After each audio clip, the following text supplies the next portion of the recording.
Shalom anak-anak, remaja, pemuda, kaum ibu, kaum bapak, dan kaum sepuh, keluarga-keluarga yang dirahmati Allah. Kita bersyukur karena hari ini kita boleh berjumpa lagi di dalam kebaktian rumah tangga. Dan teristimewa karena pada pekan ini kita sudah menjalani kembali Pekan Keluarga hari ulang tahun yang ke-86 GKP.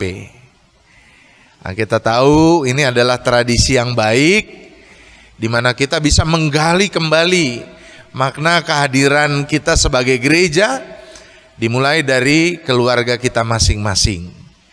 Nah, pada kebaktian rumah tangga Pekan Keluarga yang pertama ini kita akan bersama-sama merenungkan kitab 1 Tawarikh pasalnya yang ke-17 ayatnya yang ke-25 sampai 27. 1 Tawarikh pasalnya yang ke-17 ayat 25 sampai 27. Marilah tenang dan berdoa. Bapa kami yang di sorga, kami mengucap syukur ya Allah untuk limpah rahmat-Mu dalam kehidupan gereja-Mu, Gereja Kristen Pasundan. Karena manakala kami tahun ini akan menyongsong ulang tahun yang ke-86, kami percaya itu karena Engkau sendirilah yang selalu mengiringi perjalanan gereja-Mu ini. Hari ini di tengah keluarga kami masing-masing, kami akan menghayati nilai kebenaran firman-Mu. Karenanya kuasai hati dan pikiran kami dengan kuasa Roh Kudus-Mu, sehingga kami mengerti apa yang menjadi kehendak-Mu melalui firman Tuhan ini.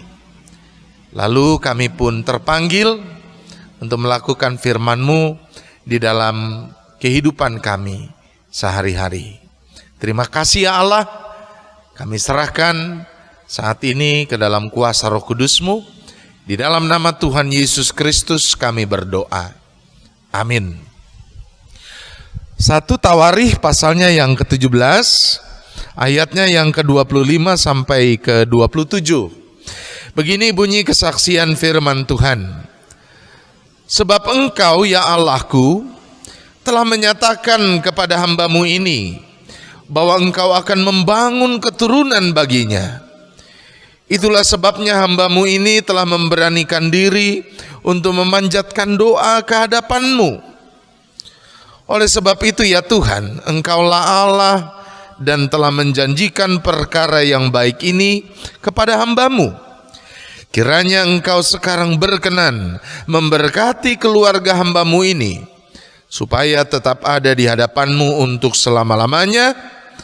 Sebab apa yang Engkau berkati ya Tuhan, diberkati untuk selama-lamanya. Amin. Sampai sedemikian jauh pembacaan kesaksian firman Tuhan. Berbahagia setiap kita yang mendengar firman Tuhan dan memelihara di dalam kehidupan. Bapak, Ibu, dan Saudara yang dikasihi oleh Tuhan, hari ini kita akan kembali melihat wajah kehidupan keluarga kita. Saudara, bicara mengenai kehidupan keluarga, rasanya saudara-saudara Alkitab justru bungkam. Kalau ditanya keluarga siapa yang dianggap ideal, begitu sulit saudara kita menemukan keluarga siapa itu. Tetapi saudara-saudara berkenaan dengan keluarga, bagaimana, pola hidup seperti apa, nilai-nilai kehidupan macam apa yang harus diterapkan, Alkitab akan banyak berbicara. Nah saudara-saudara, salah satu keluarga yang barangkali tidak ideal adalah keluarga dari Raja Daud, raja kedua dari orang Israel, raja yang kelihatannya mereka selalu sanjung sebagai raja paling besar dalam kehidupan mereka sebagai sebuah bangsa. Tidak ideal saudara-saudara, karena di dalam kehidupan keluarga Daud ada banyak sekali konflik, ada banyak sekali perseteruan, ada banyak sekali masalah saudara. Nah, kita tahu saudara-saudara, dalam berbagai kesempatan saya juga sampaikan tentang bagaimana Daud gagal mendidik anak-anaknya. Anak-anaknya saudara tentu dari cabang yang berbeda, dari istri yang berbeda. Itu rupanya tidak saling mencintai, tidak saling mengasihi satu dengan yang lain. Ada anak dari istri yang satu memperkosa anak dari istri yang lain. Ada anak dari istri yang satu saudara membunuh saudaranya yang merupakan anak Daud dari istri yang lain. Kita tahulah soal-soal itu dalam kehidupan keluarga Daud. Mengenai bagaimana saudara Amnon memperkosa Tamar, bagaimana Absalom membunuh Amnon. Dan saudara-saudaraku yang terkasih, dalam kehidupan keluarga Daud ini juga kita bisa menyaksikan ada nilai sebagai seorang ayah yang gagal dihadirkan oleh Daud. Keteladanan yang kemudian gagal tersampaikan kepada anak-anaknya. Bayangkan Bapak Ibu Saudara, ada salah seorang anaknya yaitu Absalom yang memberontak terhadap Daud sebagai raja. Sangat miris, begitu ironis kehidupan keluarga Daud ini. Tapi saudara yang terkasih di dalam Tuhan, bagaimanapun kan pasti ada wajah lain. Ada sisi lain, dan itu adalah sisi yang baik. Bicara tentang keluarga saudara, memang betul ada narasi kekecewaan, kesedihan, kemarahan. Ada narasi mengenai bagaimana kemudian pergesekan terjadi, konflik muncul. Tapi kan rasanya narasinya nggak cuma itu. Keluarga manapun alami. Ada sisi baik juga. Ada sisi keteduhan, ada sisi kehangatan. Ada sisi kebersamaan, ada sisi kemesraan. Ada sisi di mana kemudian berkat Tuhan dirasakan secara nyata. Karena itulah Bapak Ibu dan saudara-saudara, sebagai seorang raja, Daud kemudian mengungkapkan syukurnya kepada Allah. Nah, jadi 1 Tawarik pasalnya yang ke-17 ini itu adalah doa dari Raja Daud. Doa syukur saudara. Dan di dalam doa syukurnya ini Daud tidak hanya bersyukur soal bagaimana dia membangun kehidupan bangsanya, soal bagaimana dia kemudian mempersiapkan pembangunan bait suci dan memperhatikan sisi spiritualitas bangsanya. Dia tidak hanya bersyukur karena dia mampu menjadi pemimpin yang baik yang membawa kejayaan bagi Israel. Dia pun bersyukur saudara-saudara untuk karya kebaikan Tuhan, berkat Tuhan dalam hidup rumah tangganya. Apa itu? Ada 2 disebutkan saudara. Yang pertama saudara-saudara, Allah membangun keturunan bagi Daud. Allah memberi kepercayaan kepada Daud melanjutkan ciptaan lewat hadirnya keturunan di tengah keluarga mereka. Dan itu dia syukuri saudara-saudara. Dan yang kedua saudara, Allah menghadirkan pemeliharaan kepada keturunan-keturunan Daud ini. Betul saudara, saya katakan tadi di awal, ada riak-riak, ada gejolak, bahkan ada badai yang kemudian dialami oleh keluarga Daud. Di dalamnya ada bagian dari kekurangan di dalam tanggung jawab Daud juga, keterbatasan dia juga. Tetapi saudara-saudara, tetap ada yang bisa disyukuri, yaitu bagaimana Allah tetap memelihara sehingga keturunan Daud ini boleh melanjutkan karya Allah selanjutnya di tengah-tengah kehidupan bangsa Israel, umat pilihannya.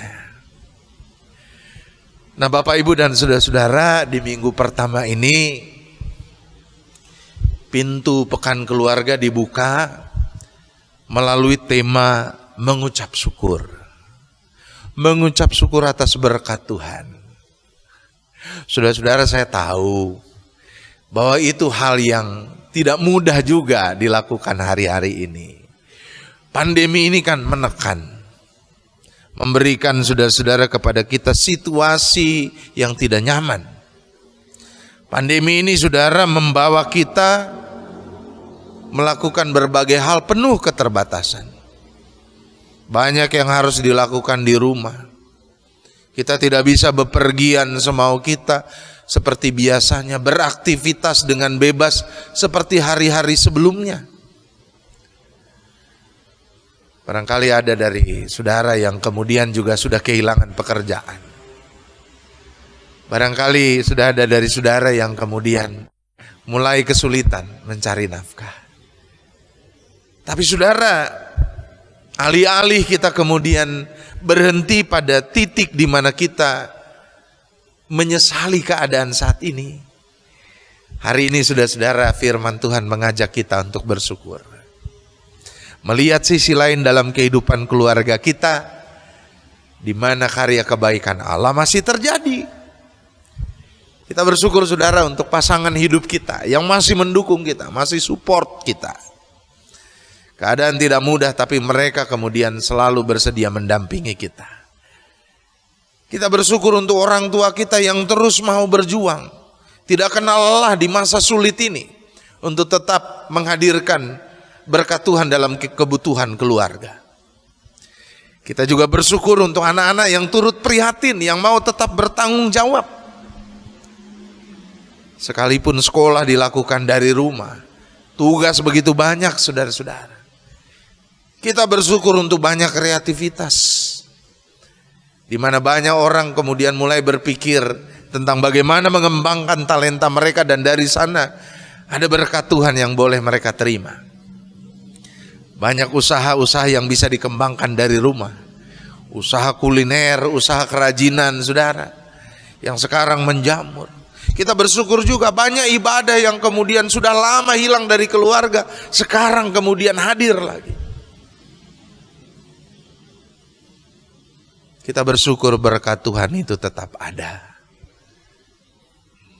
Kalaupun kemudian kita merasa beban terlalu berat, barangkali memang karena fokus kita melulu hanya kepada beban itu saudara. Nah Bapak Ibu dan saudara-saudara, bayangkan kalau kemudian kita memegang sebuah botol. Kita pegang saudara-saudara 1 jam, pegal saudara. Kita pegang saudara 10 jam, wah, barangkali sudah kebas tangan kita. Kita pegang saudara-saudara 1 hari, barangkali tangan kita akhirnya bisa kena masalah, mungkin urat sarafnya menjadi lumpuh. Beban masalah juga demikian saudara. Kalau kita terlalu memegangnya, maka yang terjadi saudara, rusak, sakit dan lumpuhlah kehidupan kita. Pandang jugalah berkat-berkat Tuhan. Jadilah orang yang adil untuk mengakui bahwa pemeliharaan Tuhan itu nyata di dalam keluarga kita. Hanya kita yang sering kali lalai, lupa untuk menghitungnya. Amin. Mari kita berdoa. Bapa kami yang di sorga, kami bersyukur untuk firman Tuhan ini. Firman Tuhan yang menolong kami untuk melihat sisi lain dalam kehidupan keluarga kami di masa pandemi ini. Betul ya Bapak, ada banyak kesulitan hidup, ada banyak beban, ada banyak situasi, adaptasi baru yang harus kami lakukan, dan itu mencabut kami dari zona nyaman kami. Namun harus jujur kami akui, karya Tuhan tetap ada, bahkan begitu melimpah bagi kami. Karenanya tolong kami ya Bapa untuk mau menghitung berkat Tuhan itu. Seperti Daud, keluarganya tidak pernah sempurna. Ada banyak gejolak juga. Ada banyak badai melanda, tetapi Daud melihat sisi lain di mana karya Allah nyata di dalam keturunannya. Dan itu membuatnya bersyukur. Topang kami ya Bapa, sehingga kami boleh terus melangkah dengan keyakinan bahwa Allah akan selalu menyertai kami. Ajar kami untuk tidak terus memegang beban kami, masalah kami, tapi mau menyerahkannya kepada Allah dan meyakini Allah akan bekerja di dalam perjuangan hidup keluarga kami. Inilah doa kami. Kami mau menerima firman-Mu di dalam hati kami. Di dalam nama Tuhan Yesus kami berdoa. Amin.